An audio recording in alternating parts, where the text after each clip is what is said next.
खुलुमबाय नोंथांमोनखौ गिबियावनो बड' जबनि स्लाव बरना लाग्रोनाय जाबाय लोगोफोर जोंहा HDFC बेंकनिफ्राय स्कलारशिप ओंखारना फैदों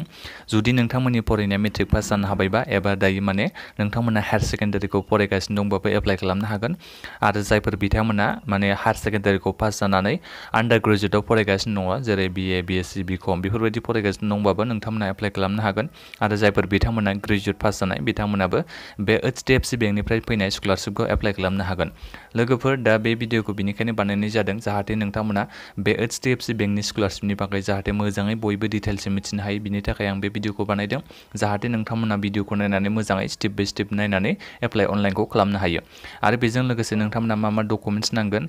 आरो बेसेबां पार्सेन्टेजआ थानो नांगोन बेफोरखौ जाहाथे मोजाङै डिटेल्सै मिथिनो हायो नोंथांमोना बयबो बिनिखाय जोबजासिम भिडिअखौ नायदो आरो जाहाथे बेबायदिनो आसामनि साख्रिफोरनि अनगायैबो बेबायदिनो गभर्नमेन्टनि स्किम आरो बे स्कलारशिपनि आपडेटफोरनि बागै मिथिबाय थानो थाखाय बयबो चेनेलखौ साबस्क्राइब खालामना लाग्रो गिबियावनो लोगोफोर नोंथांमोना गावबागाव गुगोल एबा क्रमाव नोंथांमोना सार्च खालामनानै नायनांगोन HDFC बेंक स्कलारशिप होननानै दा नोंथांमोना बे HDFC बेंक स्कलारशिप होननानै सार्च खालामनाय लोगो लोगो नोंथांमोना गाहायाव फैनांगोन गाहायाव फैबा नोंथांमोना बे मोनसे वेबसाइटनि लिंक मोनगोन जेरै बे नोंथांमोना नुदों जानांगौ बे जाबाय HDFC बेंकनि अफिसियेल लिंक दा बे होनाय दङ HDFC bank ECS educational crisis scholarship support होनना बेखौ फुल फर्माव बुंदों दा नोंथांमोना बे वेबसाइट होनायाव थांनो नांगोन आं दायो बेहाय थुनानै होबाय दा बेहाय थुना होनाय लोगो लोगो लोगोफोर बेयो अफिसियेल वेबसाइटआव लानानै थांगोन आरो जेनेबा नोंथांमोना बे मानि थाखाय स्कलारशिपखौ बे HDFC बेंकनिफ्राय प्रभाइड खालामदों नोंथांमोना बेखौ मोजाङै बेहाय नायनो हागोन नै बेखौ लोगोफोर बे स्कलारशिपखौ 2019 निफ्रायनो होबाय थानाय जादों नोंथांमोना बेखौ मोजाङै बे स्कलारशिपनि बागै एसे डिटेल्सै बेहाय मोजाङै फरायना नायनो हागोन आं गिबियावनोथ' नोंथांमोननो इम्परटेन्टखौ खोन्थागोन बेनिखायनो आं नैबे टु एप्लाइ प्लिज क्लिक हियार बे आं क्लिक हियाराव थुनानै होनोसै दा बे क्लिक हियाराव थुना होनाय लोगो लोगो दा बे स्कलारशिपनि अफिसियेल वेबसाइटआव लाना थांगोन बे जाबाय स्कलारशिपनि नामखौ बे होनाय थागोन जेरै नैबे नोंथांमोना नुदों जानांगौ HDFC बेंक परिवर्तन ECS स्कलारशिप बे नोंथांमोना 75,000 सिमहालागै स्कलारशिप एमाउन्टखौ मोननो हागोन दा बेहाय माखासे डिसक्रिपसन होनाय दङ स्कलारशिपनि बागै जेनेबा बेहाय मानि थाखाय स्कलारशिपखौ होनाय जादों बेखौ एसे मोजाङै बिजिरना होदों बे जेबो इम्परटेन्ट नङा नोंथांमोना जुदि नायनो सानोबा बेखौ नायनो हागोन आं नोंथांमोननो मात्र इम्परटेन्टखौल' खोन्थानो सानदों बेहाय दा एलिजिबिलिटिफोरा मा जानांगोन आं बेखौ नोंथांमोननो खोन्थानि बेहाय गिबियावनोथ' नोंथांमोना इण्डियान सिङाव थानाय जानांगोन माने होनदों जेनेबा भारतनि सिंनि गासैबो केन्डिडेटफ्रा बे स्कलारशिपनि थाखाय एप्लाइ खालामनो हागोन बिनिफ्राय लोगोफोर नोंथांमोननि फरायनाया BA BCom MA MCom etcetera बिथांमोन बेबायदि फरायनाय एबा पास जानाय केन्डिडेटफ्राबो एप्लाइ खालामनो हागोन आरो बेहाय नैबे बुंदों नै लोगोफोर नैबे नाम्बाराव दा स्टुडेन्टस पारसुइं diploma polytechnics courses after class 10-12 can also apply जायफोर बिथांमोना क्लास 10-12 पास जानायनि उनाव डिप्ल'मा पलिटेक्निक्स लानाय बिथांमोनाबो बे स्कलारशिपनि थाखाय एप्लाइ खालामनो हागोन आरो जायफोर बिथांमोना मेट्रिक पास जानाय हायार सेकेन्डारि पास जानाय बिथांमोनाबो बे स्कलारशिपनि थाखाय एप्लाइ खालामनो हागोन आरो आन्डार ग्रेजुएट जायफोर बिथांमोना BA BCom BSc बेफोरबायदि फरायगासिनो दङ एबा जायफोर बिथांमोना MA MCom फरायगासिनो दङ बिथांमोनाबो बे स्कलारशिपनि थाखाय एप्लाइ खालामनो हागोन दा बेहाय बिनिफ्राय नाथायबा लोगोफोर नोंथांमोननि मार्कआ बेसेबां थानांगोननो 55% थानाय जानांगोन जेनेबा नोंथांमोना सानना लादो मेट्रिकआव जुदि नोंथांमोननिया 55% मार्क्स दङबा अब्ला नोंथांमोना बे स्कलारशिपनि थाखाय एप्लाइ खालामनो हागोन आरो जायफोर बिथांमोना हायार सेकेन्डारि दायो पास जानो हाबाय बिथांमोननियावबो नाथायबा नांथारगोन 55% गासिबो केन्डिडेटफ्रानो 55% मोननाय जानांगोन अब्लासो नोंथांमोना बे स्कलारशिपनि थाखाय एप्लाइ खालामनो हागोन जायफोर बिथांमोना 50% बिथांमोनाथ' एप्लाइ खालामनो हानाय नङा जेनेबा नोंथांमोना आन्डार ग्रेजुएट फरायगासिनो दङबा नोंथांमोना जेनेबा फार्स्ट सेमिस्टाराव जुदि 55% मोनाखैबा अब्लाथ' नोंथांमोना बे स्कलारशिपनि थाखाय एप्लाइ खालामनो हानाय नङा जुदि हायार सेकेन्डारियाव जुदि नोंथांमोना 55% मार्क मोनदोंबा अब्ला नोंथांमोना बे स्कलारशिपनि थाखाय एप्लाइ खालामनो हागोन आरो बेजों लोगोसे नैबे मोनसे इम्परटेन्ट आपडेट दंबावो लोगोफोर नोंथांमोननि न'खरनि फेमिलिनि इनकामा नैबे बुंनाय दं 2.5 लाखनि नोंथांमोना माने 2.5 लाखनि खम जानांगोन न'खरनि एनुवेल फेमिलि इनकामा अब्लासो नोंथांमोना बे स्कलारशिपनि थाखाय एप्लाइ खालामनो हागोन 2.5 लाखनि नोंथांमोननि बे माबाया न'नि इनकाम सार्टिफिकेटआव खम जानाय जानांगोन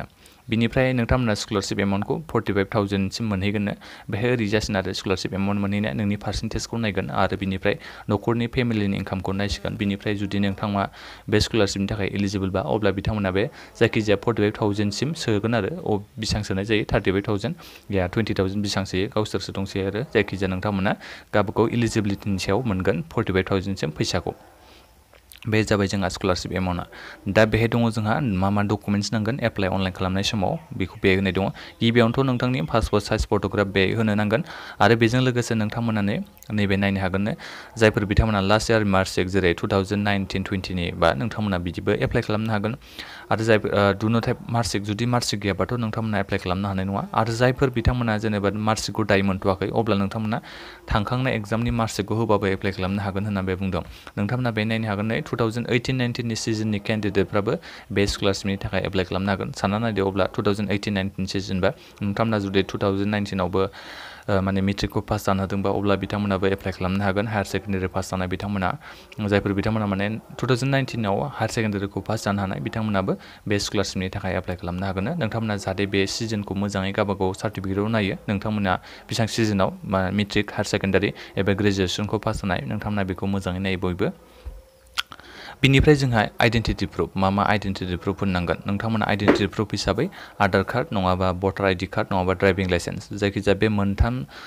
माने डकुमेन्ट्सनि गेजेराव जायखिजाया मोनसेखौ नोंथांमोना होनो नांगोन बेनिफ्राय फैदों जोंहा कारेन्ट इयारनि एडमिसन प्रुफ एडमिसन रिसिप्ट नोंथांमोना होनो नांगोन जुदि एडमिसन रिसिप्ट गैयाबाबो कलेजनि आइ कार्ड होबाबो जागोन नङाबा नोंथांमोना बनाफाइड सार्टिफिकेटखौ थांनाय बोसोरनि दिहुननाया जानाय नङा देग्लायनि बनाफाइड सार्टिफिकेट दिहुननायासो नोंथांमोना होनो हागोन जुदि एडमिसन रिसिप्टआ गैयाबा आरो कलेज आइडि कार्ड होबाबो नोंथांमोना जागोन बे जाबाय इम्परटेन्टआ ओमफ्राय बिनिफ्राय नोंथांनि बेंक एकाउन्ट डिटेल्स होनांगोन जेरै पासबुकखौ नोंथांमोना जेरक्स खालामना होनो नांगोन नालाय बेहाय बेखौ बुंदों डकुमेन्ट्सआ बिनिफ्राय इनकाम प्रुफ हिसाबै नोंथांमोना इनकाम सार्टिफिकेट होनो नांगोन इनकाम सार्टिफिकेटआ एफिडेभिटखौ होबाबो जागोन नोंथांमोना इनकाम सार्टिफिकेटखौ नोंथांमोना तहसिलदार सिइअ एसडिएम बिथांमोननिफ्राय दिहुननायाबो जागोन ओमफ्राय जायफोर बिथांमोना ग्राम पन्सायत वार्ड काउन्सिलर सारपान्च बिथांमोननिफ्राय बे इनकाम सार्टिफिकेट दिहुननायाबो बे एप्रुभ जागोननो माने बेखौ जायखिजाया लानाय जागोननो बे जाबाय जोंहा माखासे इम्परटेन्ट डकुमेन्ट्सफोर नांगौआ ओमफ्राय गासिबोथ' आं नोंथांमोननो खोन्थाजोब्बायानो दायो माबोरै एप्लाइ खालामनांगौ आं बेखौ नोंथांमोननो खोन्थानि गायाव नोंथांमोना बेहाय नुदों जानांगौ एप्लाइ नाव नोंथांमोना बेहाय थुनो नांगोन एप्लाइ नाव बेहाय थुबानो जाबाय बे एप्लाइ नाव थुनाय लोगो लोगो नोंथांमोना बेहाय गाहायाव फैबा नुनो मोनगोन लास्ट डेटखौथ' आं नोंथांमोननो खोन्थाखाबायानो जे जोंहा जुलाइनि 31 खालि बे लास्ट डेटआ जोबफैगोन एप्लाइ अनलाइना दा बे माखासे इन्सट्राक्सन होनाय दंबावो दा एप्लिकेसन खालामनो थाखाय गिबियावनोथ' नोंथांमोना रेजिस्ट्रेसन खालामनांगोन ओमफ्राय लगइन खालामनांगोन आंहा दा रेजिस्ट्रेसन खालामखाबाय आङो रेजिस्ट्रेसन खालामनायाव माने नोंथांमोना जेबो होनांगौ गोनांथि गैया मात्र' नोंथांमोना फेसबुक एकाउन्ट दङबा फेसबुक एकाउन्टजोंबो नोंथांमोना लगइन खालामनो हागोन जुदि नोंथाङा मबाइल नाम्बारखौ होनानैबो नोंथाङा मबाइल नाम्बारजोंबो लगइन खालामनो हागोन इमेल आइडि होनानैबो नोंथांमोना लगइन खालामनो हागोन दा आं लग आउट खालामाखै लोगोफोर लगइन खालामना दङ आं मबाइल नाम्बार होनानै लगइन खालामदों दा बेनिफ्राय नैबे स्टार्ट एप्लिकेसन दा आं बेहाय थुना होनोसै एप्लिकेसनखौ स्टार्ट खालामनो थाखाय दायो बेहाय थुना होनाय लोगो लोगोफोर जोंहा बे HDFC बेंकनि स्कलारशिप फर्मआ नुजागोन नोंथांमोना देखायगासिनो दङ र' लडिं जागासिनो बेयो नेटफ्रानो एसे प्रब्लेम जायोलै दा बेनिफ्राय नैबे फैनाय लोगो लोगो बेहाय नुनो मोनगोन नोंथांमोनानो स्कलारशिपनि बेहाय गाहायाव फैबा नोंथांमोना नुगोन आं इमेल आइडि होआखै नालाय बे इमेल आइडिखौ भेरिफाइ खालामनो थिनदों बेहाय दा बे गिबियावनोथ' नोंथांमोना मा होनांगोन गावबागावनि नेमखौ होदो बेहाय लास्ट नेम इमेल आइडि होथारनांगोन लोगोफोर इमेल आइडि गैयाबाबो नोंथांमोना एप्लाइ खालामनो हानाय नङा बिनिफ्राय मबाइल नाम्बार होनांगोन बेहाय एल्टारनेटिभ मबाइल नाम्बार जुदि नोंथाङा सोरनिखौबा होनो सानोबा न'खरनिखौ होजागोन होआबाबो जागोन बेहाय नोंनि बे DOB माने डेट अफ बार्थखौ होदो जेन्डारा मा बेखौ सेलेक्ट खालामदो नोंनि बे आधार कार्ड नाम्बार बेखौ नोंथांमोना होथारनांगोन फेमिलिनि न'नि इनकामा बेसेबां बेखौ नोंथांमोना होदो इनकाम सार्टिफिकेटआव नायनानै जुदि फिजिकेलि हेन्डिकेपबा नोंथांमोना सेलेक्टआव थुनानै येस बा येस नो बा नो बानो जाबाय जुदि माबाफोर प्रब्लेम दंबा येस नङाबा न' बेनिफ्राय नोंनि न'खरनि एड्रेसखौ नोंथांमोना होदो गावबागाव स्टेट डिस्ट्रिक्ट बेखौ सेलेक्ट खालामजोबदो सिटिया मा पिन क'डा मा नोंथांनि जायगानिया बेखौ गावबागाव सेलेक्ट खालामना होदो बे जाबाय जोंहा बिनिफ्राय नोंथांमोना सेभ एन्ड कन्टिनिउ थुना होबानो जाबाय बे मोनसे जोबसिगोन दा बेनिफ्राय फैदो जोंहा इडुकेसनेल डिटेल्सआव नैबे नोंथांमोना प्लास नुदोंना बे प्लासआव नोंथांमोना थुना होनांगोन बेखौ फिलआप खालामनो थाखाय नोंथांमोननो बे खोन्थानि जेनेबा बे आं बेहाय ग्रेजुवेसनखौ नोंथांमोना ग्रेजुवेसनखौ बयबो सेलेक्ट खालामनो जाबाय ग्रेजुवेसनखौ सेलेक्ट खालामखांनायनि उनाव नोंथांमोना बिथिं नुदों जानांगौ नै लोगोफोर क्लास 12 बा क्लास 12 ग्रेजुवेसन बा ग्रेजुवेसन नोंथांमोना थुना होबानो जाबाय जेरै आं क्लास 12निखौ थुना होनि बेहाय नैबे प्लासआव नोंथांमोना थुबानो जाबाय बे क्लास 12आव थुना होनाय लोगो लोगो नोंथाङा गावबागाव बर्डखौ नै बिथिं सेलेक्ट खालामदो जों आसामनि बर्डखौ नोंथांमोना बयबो सेलेक्ट खालामदो नोंथांमोना मा स्ट्रिम लानानै हायार सेकेन्डारिखौ पास जानाय बेखौबो बे नोंथांमोना होबानो जाबाय साइन्स बा साइन्स आर्ट्स बा आर्ट्स कमार्स बा कमार्स बेनिफ्राय बेसेबां मायथाइयाव नोंथाङा बे हायार सेकेन्डारिखौ पास पास जानो हानाय नोंथांमोना बेखौ बयबो सेलेक्ट खालामदो बिनिफ्राय नोंनि बे स्टेटआ मा बेखौ नोंथांमोना बयबो सेलेक्ट खालामदो बेहाय मार्क्सखौ होदो मार्क्सआ बेसेबां मोननाय टटेल मार्क्सआ बेसेबांमोन बेखौ नोंथांमोना होदो बेनिफ्राय सेभ होदो नोंथांमोना अब्लानो बे नोंनि दे डिटेल्सआ सेभ जासिगोन दा बेनिफ्राय ग्रेजुवेसनाव थुदो नोंथांमोना ग्रेजुवेसननिबा बेसेबां मायथाइयाव नोंथांमोना बे ग्रेजुवेटखौ पास जानानै बेखौबो नोंथांमोना होनो हागोन जुदि ग्रेजुवेसन आन्दार ग्रेजुवेट फरायबाय थादोंबा सेलेक्टआव थुदो बे डिग्रियाव नोंथांमोना मा फरायगासिनो दं बेखौ होदो आं जेनेबा बिकम होबाय बे ग्रेजुवेसनखा बे गोजौनिया ग्रेजुवेसनखौनो थानो होबानो जाबाय बिनिफ्राय कर्सआ बेसेबां 3 इयार्सनिबा 3 इयार्सनि होदो ओमफ्राय कारेन्ट इयारा बेसेबां जाना दं 3 इयार्स बा 3 होदो बिनिफ्राय सेमिस्टारा मा दायो बेखौ नोंथांमोना बयबो सेलेक्ट खालामबानो जाबाय 5 बा 5 नोंथांमोना बिदि होदो आं गोसोबायदि बे होदों नोंथांमोना एग्जाम्पल महरै नोंनि कलेजनि नामा मा बेखौ बे होदो कलेजाव नोंथांमोना बेसेबां होनांगौ एनुवेलि पेमेन्ट बेसेबां फी होनांगौ बेखौ नोंथांमोना होबानो जाबाय बिनिफ्राय बेसेबां इयाराव नोङो बे ग्रेजुवेटखौ पास जानो हागोन बेखौ नोंथांमोना होबानो जाबाय आं बेहाय ग्रेजुवेट सेलेक्ट खालामनायनि थाखाय बे होदों दा आङो बे ग्रेजुवेटखौ सेलेक्ट खालामालासिनो आं बे बेलेगबो सेलेक्ट खालामनो हागोन नोंथांमोना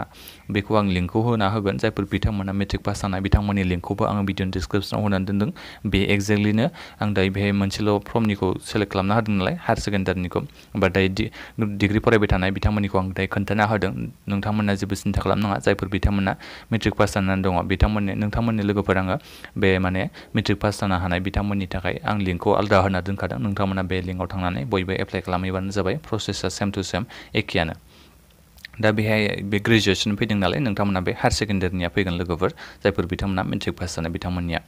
दा बेनिफ्राय फेमिलि मेम्बार्सनिखौ नोंथांमोना बे प्लासआव थुनानै एड खालामदो फेमिलि न'खरनि बे डिटेल्सखौ होबानो जाबाय एड फेमिलियाव थुनानै नोंनि बे सासे मेम्बार्सनि नामखौ होबानो जाबाय न'खरनि सासे फेमिलिनि नामखौ बे होनानै नोंथांमोना बयबो फिलआप खालामना होबानो जाबाय मा मावो बियो बेसेबां फरायनायमोन फरायाखैबा फरायाखै मा खामानि मावो बेखौ नोंथांमोना होबानो जाबाय बे जाबाय जोंहा इम्परटेन्ट मोनसेया ओमफ्राय डकुमेन्टसा मा नांगौ आं बेखौथ' नोंथांमोननो खोन्थाखाबायानोमोन डकुमेन्टसा बे आं दा फिलआप खालामाखै नालाय फर्मखौ जेनेबा नोंथांमोना मेट्रिक पास जाबायबा मेट्रिकनिखौ एप्लाइ खालामदोंबा अब्ला नोंथांमोना मेट्रिकनि मार्कशिटखौ आपल'ड खालामना होनांगोन बे जाबाय जोंहा इम्परटेन्टआ लोगोफोर मेट्रिकनि मार्कशिटखौ नोंथांमोना आपल'ड खालामनांगोन ओमफ्राय जायफोर बिथांमोना हायार सेकेन्डारि पास जानाय बिथांमोना हायार सेकेन्डारिनि मार्कशिटखौ आपल'ड खालामना होनांगोन बिनिफ्राय बे डकुमेन्टस आपल'ड खालामखांनायनि उनाव नैबे गाहायाव फैदो नोंथांमोना बेंक एकाउन्टनि डिटेल्स बेंक एकाउन्टनि डिटेल्सआ जाहैबाय नोंनि गावबागाव बेंक एकाउन्टनि नाम्बार नों केन्डिडेटआ होनांगोन बेहाय हल्डार बेंक एकाउन्ट नामा मा नोंनि नामा मारै दङ बेंक एकाउन्टआ बिदि होदो ओमफ्राय एकाउन्ट नाम्बारा मा आइएफएससि क'डआ मा बेंक नेमा मा बेंकनि नामा मा बेफोरखौ नोंथांमोना होनानै सेभ खालामबानो जाबाय बिनिफ्राय प्रिभिउ थुना होबानो नोंनि बे एप्लिकेसन फर्मआ साबमिट जागोन बेबायदिनो नोंथांमोना बेखौ आपल'ड खालामनो हागोन आरो लोगोफोर ओमफ्राय नैबे थिग नुदोंना बे थुदो ओमफ्राय प्रिभिउ थुदो ओमफ्राय फाइनाल साबमिट खालामबानो नोंनि बे HDFC बेंकनि स्कलारशिपनि एप्लिकेसन फर्मआ साबमिट जागोन दा बेबायदिनो नोंथांमोना बयबो एप्लाइ खालामना होबानो जाबाय जाहाथे बयबो मोजाङै बेबायदिनो साक्सेसफुल जानो हायो माने नोंथांमोना नङाबा एप्रुभ जानाय नङाना दा आं बोरै होनदों नोंथांमोना बेबायदिनो बयबो एप्लाइ खालामो नङाबा जाथामला नोंथांमोना बेलेग सार्टिफिकेट होलाबायोबा नोंथांमोना बे एप्लिकेसन फर्मआ एप्रुभ जायाबा नोंथांमोना स्कलारशिप एमाउन्टखौ मोननो हानाय नङा दा भिडिअ बेखिनियानोमोन लोगोफोर दा नोंथांमोना मेट्रिक पास जानाय बिथांमोननि आं होनखाबायानोसै भिडिअनि डिसक्रिपसनाव आं नोंथांमोननि थाखाय मोनसे गुबुन आलादा लिंक होनाय दोनखादों नोंथांमोना जाहाथे बयबो चेक खालामो बे भिडिअनि डिसक्रिपसनाव होनाय लिंकआव थांनानै मेट्रिक पास जानाय बिथांमोना बयबो एप्लाइ खालामनानै लाहैयो जायफोर बिथांमोना बे HDFC बेंकनि स्कलारशिपखौ एप्लाइ खालामनो सानदों दा भिडिअआ बेखिनियानो लोगोफोर दा नोंथांमोना माबाफोर सोंनांगौ दङबा भिडिअनि कमेन्ट बक्सआव नोंथांमोना कमेन्ट खालामबानो जाबाय आरो माबाफोर मिथिनो लुबैबावदोंबा नोंथांमोना बड' जब नेसनेल वाट्सएप ग्रुपनि लिंक दङ भिडिअनि डिसक्रिपसनाव नोंथांमोना जइन जानानै आंखौ पार्सनेलि SMS खालामहरनो हागोन आं नोंथांमोना रिप्लाइ होनो नाजागोन दा बेखिनियानो लोगोफोर नोंथांमोना बयनिबो जाहाथे भिडिअखौ सेयार खालामना होयो गासिबो केन्डिडेटफ्रा जाहाथे बे स्कलारशिपनि थाखाय एप्लाइ खालामनो हायो भिडिअ बेखिनियानोमोन आपडेटखौ मोननो थाखाय बेबायदिनो जाहाथे नोंथांमोना बड' जब नेसनेलखौ साबस्क्राइब खालामना लायो गोजोन्थों